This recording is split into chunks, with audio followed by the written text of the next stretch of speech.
Então, boa tarde. Hoje só está eu e o Marcos, né? Então, a gente continua com a história do Brasil. Dessa vez, nosso assunto é a União Ibérica e as invasões dos holandeses no nordeste do Brasil, né? Do Brasil colônia, no período colonial do Brasil. Pois bem, essa matéria aqui é muito interessante porque mostra que o Brasil já teve, né? Vai explicar por que o nosso país tem um território tão extenso também. Vai nos ajudar a entender por que o país cresceu tanto. Você deve lembrar que o Brasil, quando foi descoberto em 1500, 6 anos antes, Portugal e Espanha tinham feito um acordo, um tratado, né? O tratado da linha de Tordesilhas. Lembra disso?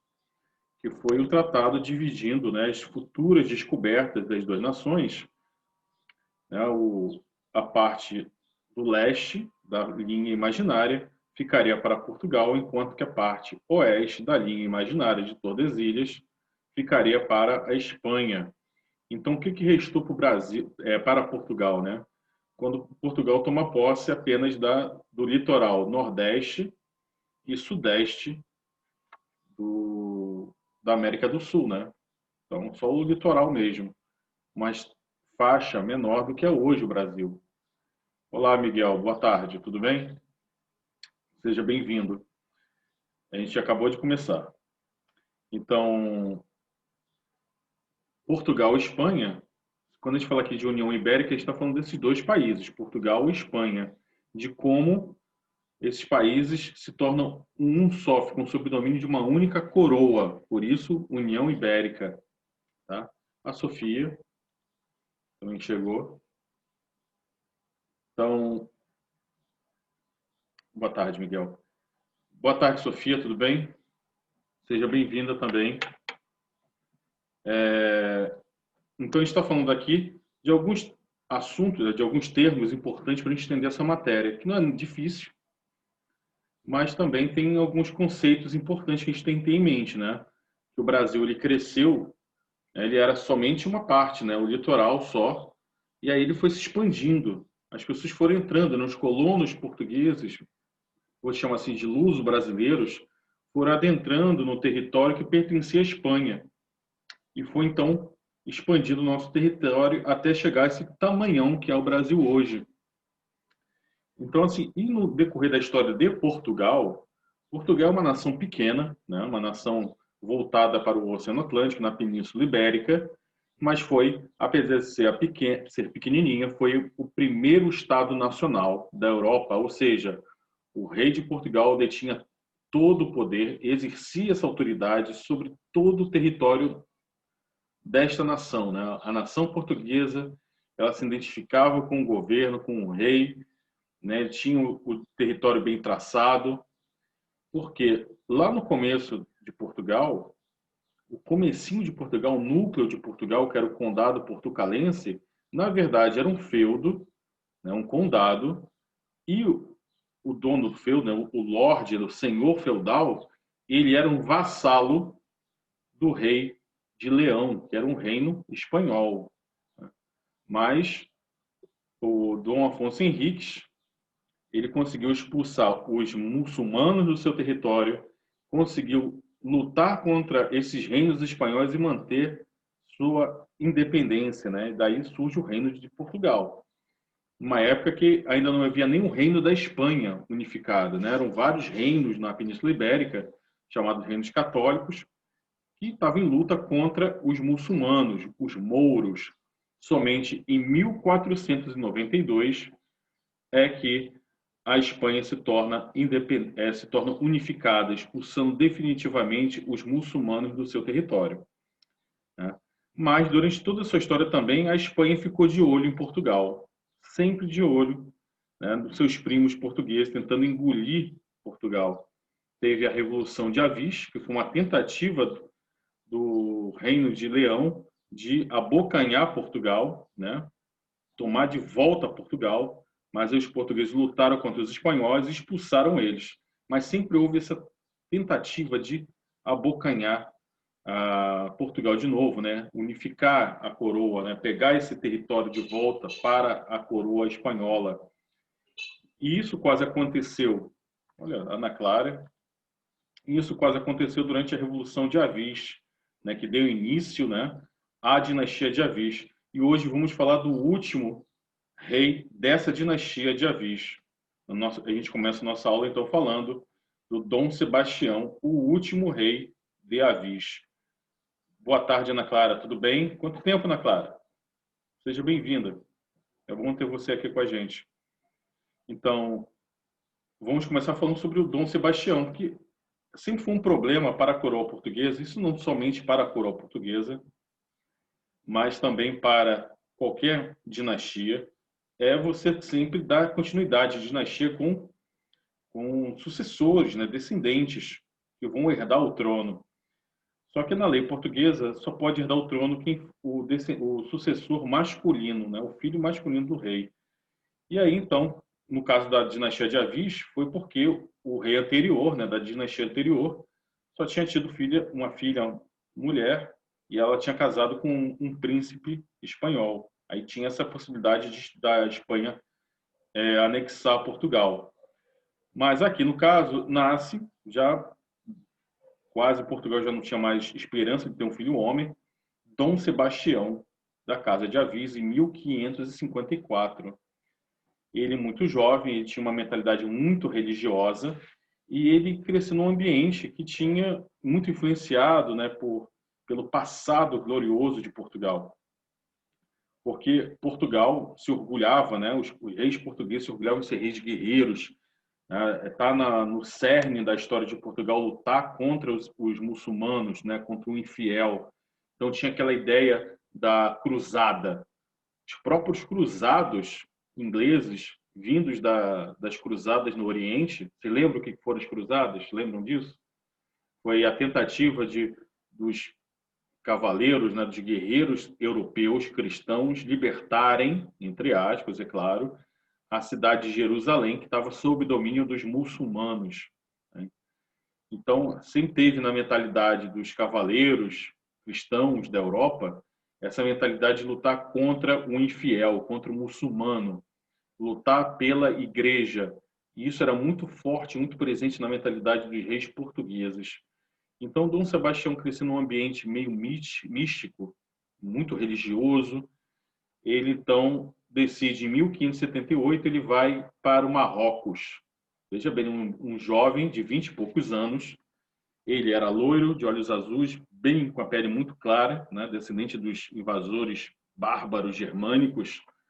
Ele bota, então, uma armadura e pega um exército, bota no navio e vai para o Marrocos, no norte da África, lutar pela cidade de Alcácer Quibir, uma cidade muçulmana, era um forte muçulmano. Porque a primeira conquista portuguesa, em 1415, foi também contra os muçulmanos no norte da África, no Marrocos também. Aliás, na Argélia, onde é hoje a Argélia, foi a cidade de Ceuta. Então, ele dá continuidade a essa expansão, lutando contra os muçulmanos, vai para a cidade de Alcácer Quibir, tentar tomar essa cidade, e aí ele morre em combate.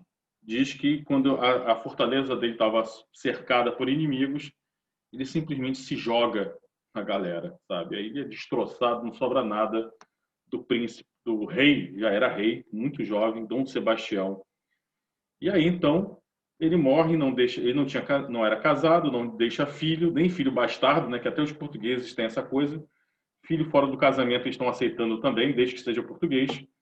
E aí, quem é que herda o trono, já que não tem um sucessor ao rei Dom Sebastião? Quem herda o trono, então, é o tio dele, o tio-avô, cardeal, ou seja, membro da igreja, não casou, já era muito idoso, não tinha também conhecido algum filho bastardo, o Dom Henrique I. Ele morre 2 anos depois, cara. 2 anos depois ele morre também sem deixar um sucessor. Ele tinha que escolher um sucessor. Tinham 3 escolhas: 2 portugueses e um espanhol. Parece que tinha um português, um italiano e um espanhol.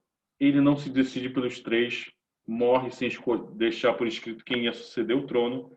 E aí, então, o homem mais poderoso do mundo naquela época, o rei Filipe II da Espanha. Ele era primo do Dom Sebastião, né? O Dom Sebastião era neto de Carlos V, imperador do Sacro Império Romano Germânico, nome pomposo, para um império que englobava a Espanha, o sul da Itália, o norte da Itália também, pegava o que é hoje a Alemanha, a Áustria, parte da França, mas pegava também, já que era da Espanha, a América quase toda e muitas ilhas e algumas possessões lá no Extremo Oriente, como as Filipinas. Então, se é um cara que tinha o mundo em suas mãos, era o Felipe II da Espanha. E então ele invade Portugal com tropas, mas faz um acordo com os portugueses para não ter briga, né? Apesar dele chegar com um grande exército espanhol em Portugal, ele faz um acordo com a nobreza, com a burguesia e com o clero português. Ele mantém os portugueses com a sua cultura, com a sua língua, ele não se intromete nisso, mas ele quer que os portugueses façam parte do Império Espanhol. E aí então ele domina o mundo, né?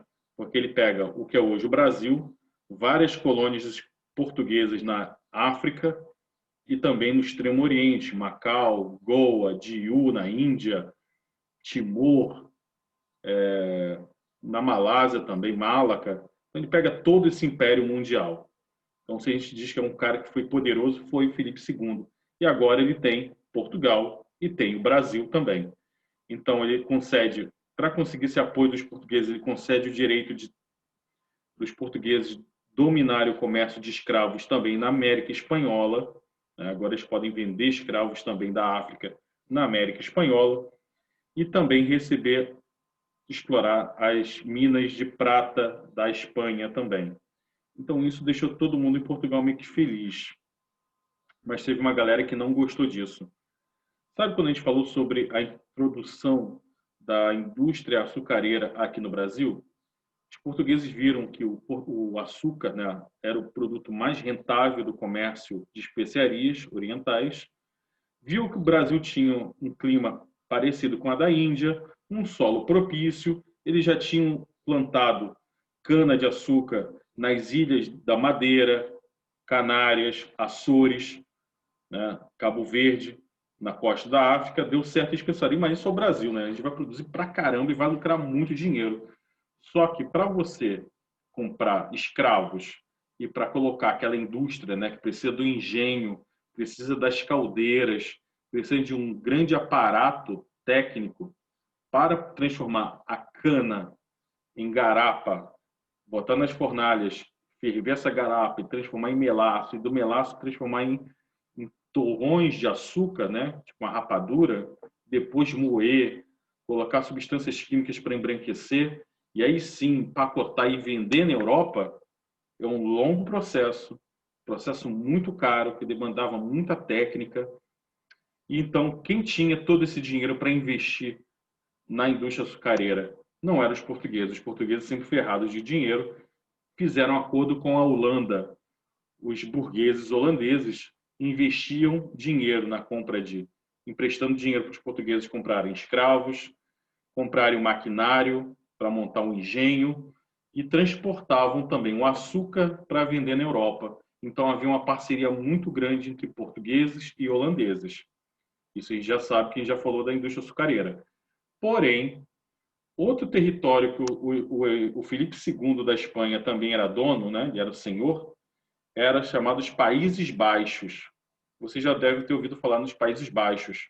Naquela época, os Países Baixos, aliás, tem esse nome porque realmente é um território da Europa que fica abaixo do nível do mar.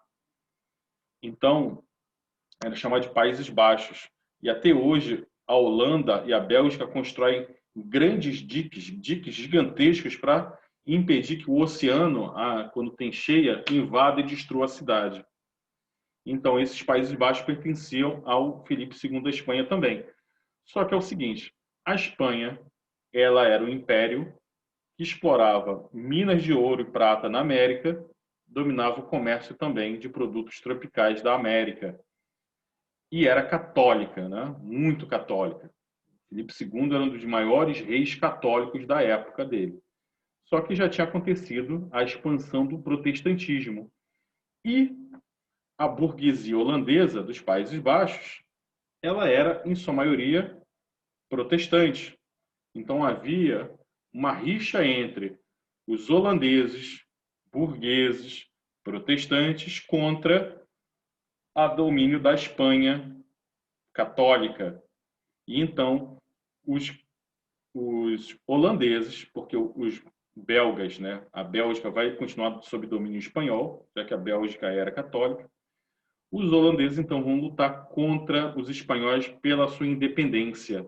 Então vejam bem, quem apoiou os portugueses no desenvolvimento da indústria açucareira foram os holandeses, mas os espanhóis holandeses não se davam bem, estavam em guerra.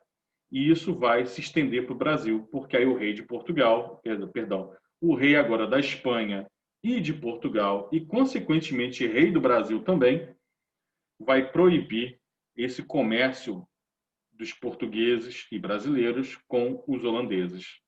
Aí os holandeses que investiram tanto dinheiro aqui vão ficar com muita raiva e vão declarar guerra à Holanda, perdão, à Espanha. Os holandeses criam uma empresa de comércio chamada Companhia das Índias Ocidentais para controlar o comércio de açúcar. E o que eles fazem, então? É uma empresa, vejam bem, uma empresa de comércio que comercializava o açúcar na Europa. Eles decidem, então, invadir o Brasil. Eles invadem Salvador, né? E, juntam uma grana, tentam invadir Salvador. Só que aí a Espanha consegue rechaçar essa invasão em 1624. Tá? Os holandeses invadem Salvador, que era a capital da colônia brasileira, né? Do Brasil na época, era a capital, era a cidade mais rica e era o maior produtor de cana-de-açúcar, um dos maiores do Brasil. Então, com 26 navios, os holandeses invadem, tentam tomar, cercam Salvador, tomam Salvador a princípio, só que aí a ajuda da Espanha chega rápido. A Espanha manda uma frota de 50 navios, conseguem afundar quase todos os navios holandeses e expulsa os holandeses. Aí quando os holandeses estão voltando tristinhos para a Holanda, né? Triste, né? Pô, a gente foi derrotado, a gente não conseguiu pegar o Brasil para a gente. Aí eles dão uma sorte grande. Quando eles estão passando pelo Caribe, está passando um navio espanhol carregado de prata, mas muita prata. Os holandeses vão lá e roubam esse carregamento. Fazem pirataria mesmo, né? Como eles era chamado de corso, né? Um país, quando um navio de uma bandeira de um país atacava outro navio e roubava sua carga, não era pirataria, era corso. Esses caras eram chamados de corsários. A Inglaterra vai se especializar nisso, no corso. E aí, então, com esse dinheiro, né, com toda essa grana que eles roubaram da Espanha, eles falam, a gente vai se vingar da Espanha. Eles montam, então, uma grande esquadra de navios holandeses de novo com essa grana e 4 anos depois, em 1630, eles invadem não mais Salvador, mas se invadem Pernambuco. Esse sim, maior produtor de açúcar do mundo.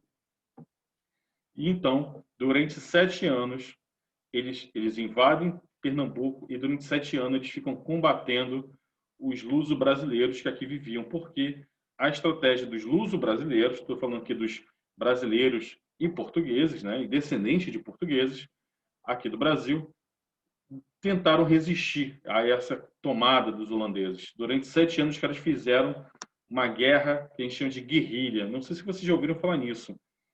A tática de guerrilha, ela é uma tática interessante. Quando você tem uma força militar mais fraca, você se aproveita da sua vantagem territorial, se aproveita da natureza, né, do ambiente. Os holandeses invasores não conheciam a geografia do Brasil, né? Não tinham acesso a mapas, não conheciam a mata. Então, os brasileiros que conheciam bem se refugiavam na mata, atacavam repentinamente, de forma bem de surpresa mesmo, os holandeses. Quando os holandeses revidavam, eles fugiam para a mata. Os holandeses iam atrás, ou se perdiam, ou caíam em escaramuças, né, em armadilhas. É isso que a gente chama de tática de guerrilha. E durante 7 anos, os brasileiros resistiram, até que um cara chamado Domingos Fernandes Calabar, que era um senhor de engenho, só que aí ele decidiu, quer saber? nunca ganhei nada dos portugueses, quer saber, vou ficar do lado dos holandeses. Ele vira a casaca. Ele é considerado, então, traidor. Na historiografia oficial, ele é chamado de traidor do Brasil, né? Mas isso é uma besteira, porque ele estava lutando pelos seus interesses particulares. Não havia um sentimento nacionalista, nativista do Brasil na época. A gente não pode dizer que ele era um traidor. Ele traidor do quê? Né? Traidor do Portugal? Ele não era português. Ele estava lutando pelo que ele achava que era mais conveniente para si. Ele, então, dá mapa da posição dos brasileiros, e aí, então, com tudo isso, os holandeses conseguem vencer e tomar Pernambuco. Tá? Mas e depois o Domingos Fernandes ele é capturado pelos portugueses, ele é julgado como traidor, ele, então, é enforcado e esquartejado, e as partes dele são penduradas, então, na fortaleza dos portugueses para servir de exemplo. Então, depois que o Domingos Fernandes de Calabar dá o caminho das pedras para os holandeses tomam Pernambuco, a Companhia das Índias Ocidentais envia um conde, o conde de Nassau, Maurício de Nassau, para iniciar a colonização, criar uma colônia holandesa aqui no Nordeste. Então, em Pernambuco. Ele vai governar durante 7 anos, de 1637 a 1644. Ele vai buscar. Ele era um cara do Renascimento, né? Ele era um cara muito versado em letras, ele era um filósofo, era um cara interessado em ciência. E ele então vem para cá com uma política bem humanista. Em vez de infligir, né, suas leis autoritariamente aos nativos, aos colonos luso-brasileiros, ele busca então uma política de conciliação, de fazer uma amizade com o povo. Então, ele junta os senhores de engenho e faz tipo um conselho, buscando sempre a opinião deles, concedendo empréstimo para reformar os engenhos, comprar novo maquinário, comprar escravos. Nessa época, a Holanda tinha, em guerra com Portugal e Espanha, tinha conquistado Moçambique e Angola, que era a origem dos escravos trazidos para o Brasil. Então, ele falou, olha, o resto do Brasil ficou sem escravos, cara, né? Ficou sem mão de obra escrava. Mas ele garantia que Recife, em Pernambuco, ia receber escravos, né? Porque eles iam vender esses escravos para eles. Financiou também a produção agrícola de subsistência, ou seja, plantio de arroz, feijão, mandioca para fazer farinha, milho, porque a ambição dos senhores de engenho às vezes era tamanha, tão grande, produzir sempre mais açúcar para vender e ter mais lucro, que eles simplesmente esqueciam de plantar arroz e feijão. Então faltava muita comida, tinha uma escassez de alimento muito grande no Brasil colônia. E ele também, o reurbaniza, ele faz um projeto urbanístico para a cidade de Recife, ele abre canais por toda a cidade, canais para fazer o transporte do açúcar do interior para o litoral ser mais rápido. Por isso que Recife é uma cidade muito bonita. Ele ladrilha com paralelepípedos as estradas que eram, as ruas que eram de chão batido. Os portugueses eram muito a Levante, eles não ligavam muito para um projeto urbanístico. A colonização do Brasil pelos portugueses foi muito meio de aventura, sabe? As cidades portuguesas aqui no Brasil eram feias, ruas tortas, as pessoas iam construindo casas de qualquer jeito, não tinha um projeto. No máximo, colocava-se uma igreja e ao redor dessa igreja surgia a cidade. Os holandeses não, eles vão fazer um projeto, vão construir pontes sobre os canais, vão abrir esses canais, vão ladrilhar, vão reformar os prédios. O Maurício Nassau chega a construir um jardim botânico, um zoológico na época, o primeiro do Brasil, porque ele fica encantado com a natureza, com a beleza natural do Brasil. Ele traz pesquisadores e artistas, pintores, para estudar e retratar a natureza. Então, é dessa época começa uma produção artística muito forte. É a primeira vez que isso acontece no Brasil. Os portugueses nunca se preocuparam em trazer pintores para pintar o Brasil, né? Os holandeses não. E os pintores holandeses eram os melhores da Europa. E até superando os italianos, né? Os grandes mestres italianos. Os mestres holandeses são mestres incríveis. Principalmente assim, luz, sombra. Eram muito realistas a arte deles. Então, eles vêm para cá retratar os animais, retratar a fauna, a flora, as frutas tropicais, mas também uma coisa interessante, o povo brasileiro também. E mesmo os indígenas, os caras retratavam, pintavam um retrato de indígenas, dos escravos, tentavam retratar as diversas nações africanas que vieram para cá, as diversas tribos indígenas, suas diferenças, suas características. E aí o Maurício de Nassau montou um jardim botânico, montou um zoológico, e tem até uma história interessante que, para bancar a construção de uma ponte, ele fez um espetáculo do outro lado da cidade para as pessoas atravessarem a ponte, mas ele cobrava um pedágio para atravessar essa ponte. E aí, então, chamando muita gente para conhecer as novidades, ele conseguiu bancar o que ele gastou construindo a ponte. Ele disse que ia fazer um boi voar. Aí ele realmente ele amarrou um boi, né, uns arreios, colocou um fio de aço cortando a cidade de um prédio a outro e botou mais asas e aí fez o boi voar, né? O pessoal achou graça daquilo, mas foi um acontecimento extraordinário, num lugar que não acontecia nada. Então, a princípio, também ele coloca uma política de tolerância religiosa. A gente deve lembrar que Portugal, por ser extremamente católico, não permitia outras religiões aqui no Brasil. Pessoas que eram, por exemplo, judeus, que eram pegos praticando o judaísmo, eram considerados, então, hereges e muitas das vezes eram presos e levados à fogueira na Inquisição. Religiões afro-brasileiras e até mesmo prática dos indígenas era visto como feitiçaria. Então, os holandeses, por serem protestantes, iam perseguir os católicos, mas ele não faz isso. Ele dá liberdade religiosa para todo mundo. Então, judeus, ciganos, protestantes, de tudo que era denominação, e os católicos tinham liberdade para exercerem sua religião livremente na América holandesa, aqui no Brasil. E ele também conquistou Sergipe, conquistou Rio Grande do Norte e o Ceará. Só que ele gastou muito dinheiro. E aí, lá na Holanda, o pessoal não estava satisfeito, né? Os manda-chuvas da Holanda, né? A junta que liderava a Companhia das Índias Ocidentais não estava satisfeita. E o Maurício de Nassau deu um azar que, no ano que ele começou, então, deu muito lucro. Mas uns 3 anos depois, ou 4 anos depois, teve uma grande seca no Nordeste, e aí, então, a produção de açúcar foi muito baixa, e então o pessoal lá da Holanda não quis saber e demitiu ele, tirou ele do cargo, ele voltou para a Holanda. E toda aquela política de boa vizinhança, de cooperação, de coexistência pacífica, de liberdade religiosa é revogado. Então, os católicos e judeus não poderiam mais exercer sua religião livremente. O dinheiro emprestado para os senhores de engenho comprar escravos, reformar seus engenhos, foi cobrado altos impostos.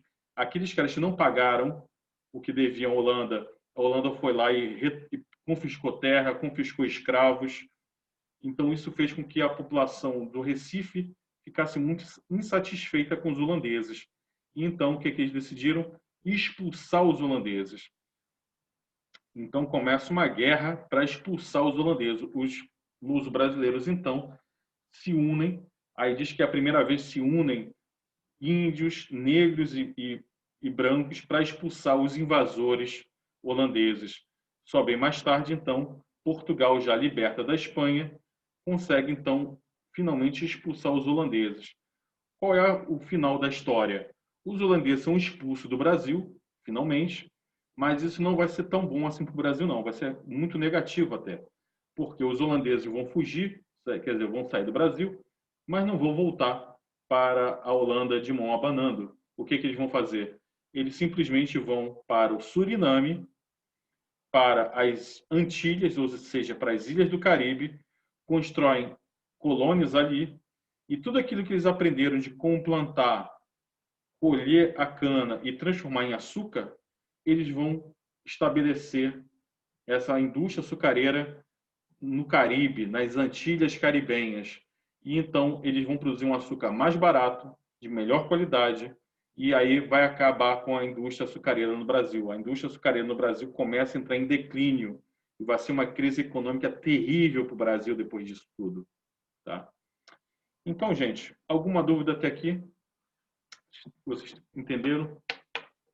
Gostaria que você desse uma olhada na apostila de vocês. A apostila é a apostila 4, capítulo 25, começa na página 19, tá bom, gente? Não deixem de fazer as atividades que eu vou deixar também na plataforma. Ainda hoje eu deixo, tá?